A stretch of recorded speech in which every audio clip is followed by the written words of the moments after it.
Hello mga anak, this is Knowles and welcome to Daddy Money.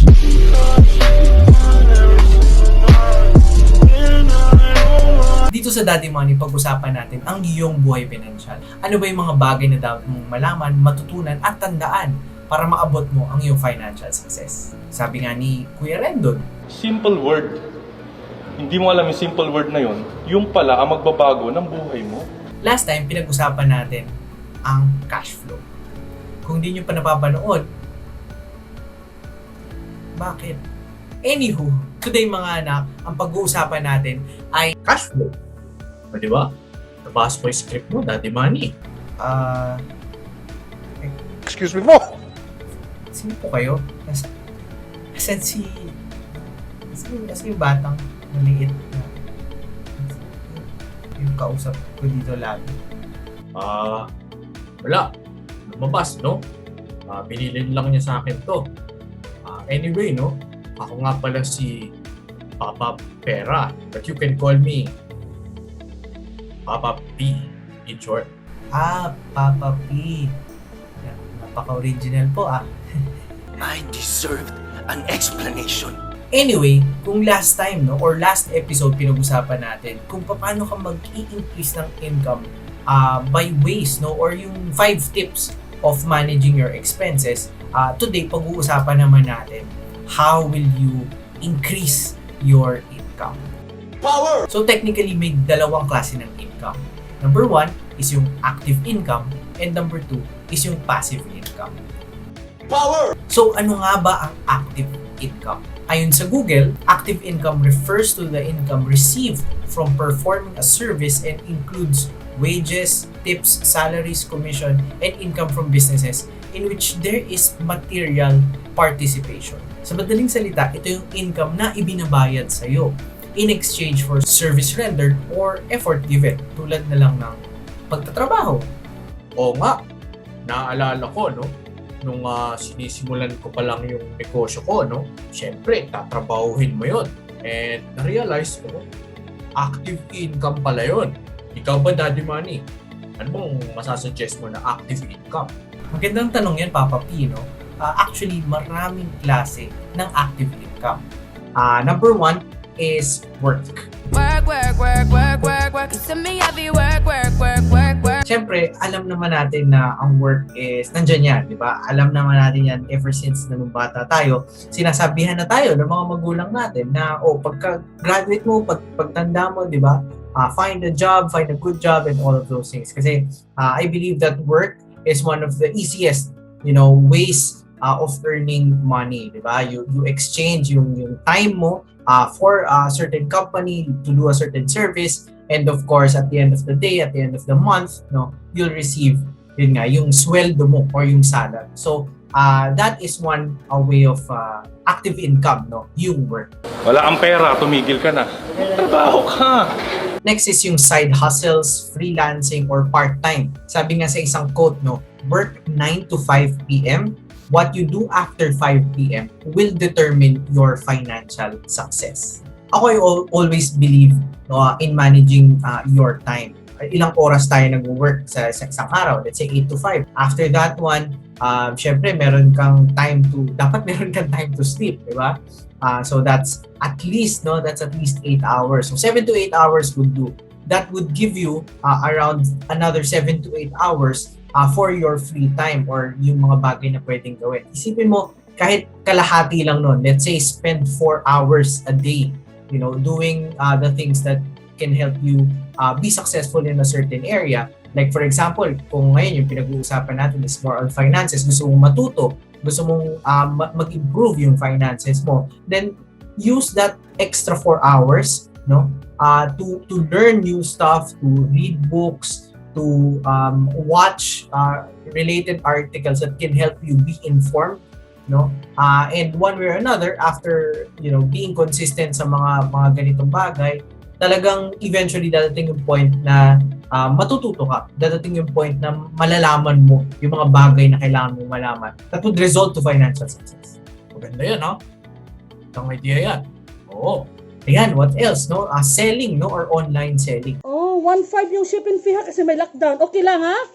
50 plus 1.5 1,550. Okay lang, Lesa. Mag-mine ka na. Sige na, mag-mine ka na. Okay, ha. Kay Lesa na to, ha? Okay, noted. To be honest, this pandemic helped us Filipinos, no, na mapakita na tayo madiskarte sa buhay, di ba? We've seen people lost their jobs, we've seen people talagang na-retrench sa trabaho or nalugi sa negosyo, and most of those resulted to online selling. Right now, syempre, pag nagko-compute, syempre isasama mo na rin doon, pati yung mga delivery fees and all of those. But of course, at the end of the day, kailangan you should be profitable on top of those fees. Kumbaga yung take-home pay mo, dapat of course profitable. And that's also one way to help you earn, or that's also one way to earn active income. Ayos yun What else? Being a service provider, especially if you have expertise in certain areas. For example, you know how to bookkeep, di ba? Or isa kang video editor or graphic designer, or consultant, and whatever that service is, if you're an expert on that one, you could definitely sell that service to a certain person or a business that is parang looking for that kind of service. And of course, by doing that service that you provide, of course, meron niyang fee in exchange. Ang passive income naman is an income that requires little to no effort to earn and maintain. Kumbaga parang kahit wala kang ginagawa, pwede kang kumita. Power! Oo, tama yan. Tulad na lang nung mga negosyong sinimulan ko, nung tumagal, naging self-sustaining na siya, At kahit wala ako, tumatakbo siya. And since tumatakbo siya, kumikita ako. O diba? Passive income yun. Well, tama ka dyan, Papa P, So, ito mga anak, ito yung mga examples ng passive income, and or yung tinatawag nilang money that you can earn while you sleep.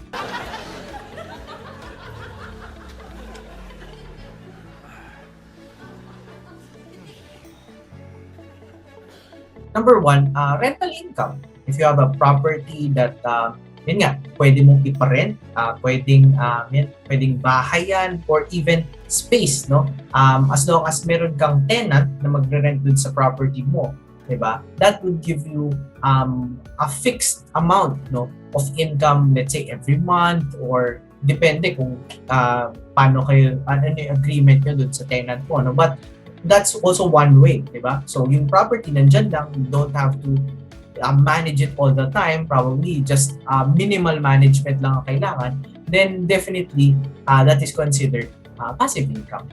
Tama! Next passive income that I really recommend is investing in long-term healthcare. Tulad na lang ng Kaiser. Prepare for your future today.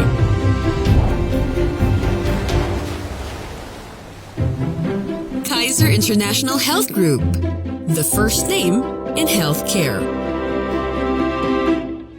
Kaiser is a good passive income just because of the fact that it has like health, insurance, and investment all in one.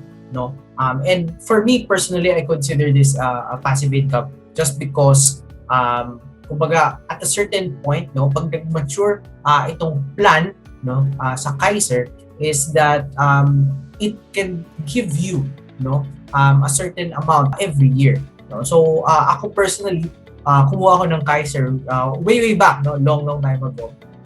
And I finished like paying for it, and nandun na ako sa waiting period. So kumbaga, dadating yung point in time na magmamature itong plan na ito, and I would have the option to get percentages of it like every year. So that is something that I consider also as passive income. Tama! If you want to know more about Kaiser, I've included a link below. You can check that one out, or shoot me an email and ask about benefits and services of this facility. Next is invest in mutual funds. Mutual funds. Ano ba yung mutual funds? Parang ngayon pa lang narinig yan. Mutual funds is also one way to earn passive income. Why? Because it's an investment facility wherein you can get the benefits of investing in the stock market even though hindi mo siya tinitignan like every day. Why? Kasi ang mutual funds, it works as, for example, you have a mutual fund company. No? May mga tao mag-i-invest sa mutual fund company. What that company do is they pool that fund, no, and so since pooled fund yan, no, may malaki buying power, no. Once na pool nila yung fund na yun, there's a certain fund manager or fund managers that handle that fund, and they're the ones, no, na nag-i-invest on certain or specific markets in the stock market, right? And of course, itong mga fund managers na to, these are experienced, no. Ito na yung ginagawa nila every day. Again, mutual funds are for people that, alam mo yun, walang time mag-aral, walang time talagang pagtuunan ng pansin yung pag-i-invest sa stock market. But they also wanted to have that benefit of getting that percentage, no, pwede nilang makuha. What else, no?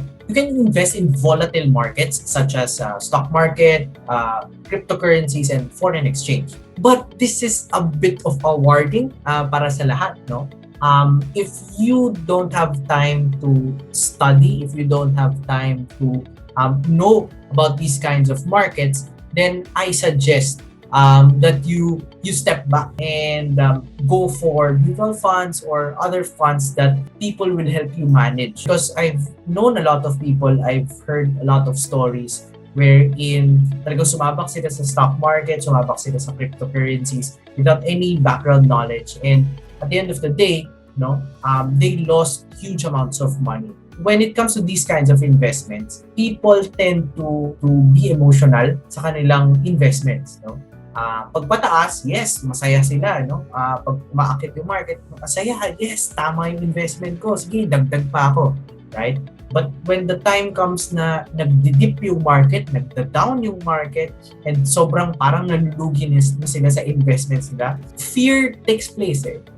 And if you have that kind of fear, talagang instead na paper loss lang yan, that would be your actual loss, no? Pagka winidraw mo na yung pera mo dahil ayoko na, nalugi na ako, I'll cut my losses, right? There's a strategic way to do that, but if you do that just because of emotions, just because na nalulugi ka na, then talagang malulugi ka, right? So I suggest, no, if you want to go into these kinds of markets, you have that backup on education, research, no, and all those kinds of things. And ito lang masasabi ko pag mag-i-invest ka dito, no? Don't put your eggs in only one basket, no?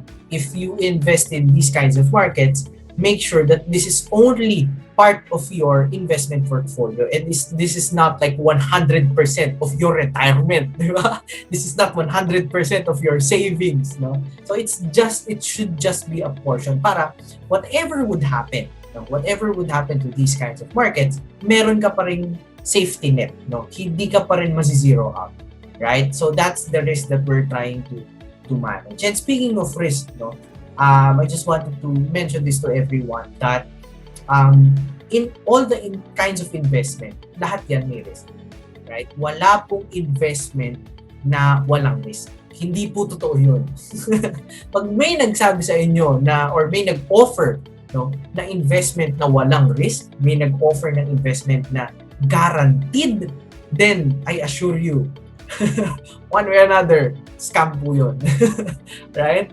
So, lahat ng investments may risk. Whether it's a small risk or a high risk, lahat ng investments may risk. Ikaw bahala kung paano mo i-manage yung risk mo. If you know how to manage the risk, then definitely you'll be far away from any financial or money loss sa mga ganitong klaseng investments. Kaya kayo mga anak, no? Kung may natutunan kayo kay Daddy Money, feel free to like, share, subscribe, at ring that bell para alam mo pag nag-post si Daddy Money ulit. Di ba? Kung meron ka namang gustong matutunan sa susunod, no? Comment ka lang. No? Kasi magre-reply naman yan si Daddy Money. Sigurado yun. Kilala ko yan. No? Sama nga kami ngayon. Diba? So, paano mga anak? Always remember, be good stewards of your finances so you can be a blessing to other people. Stay safe and God bless.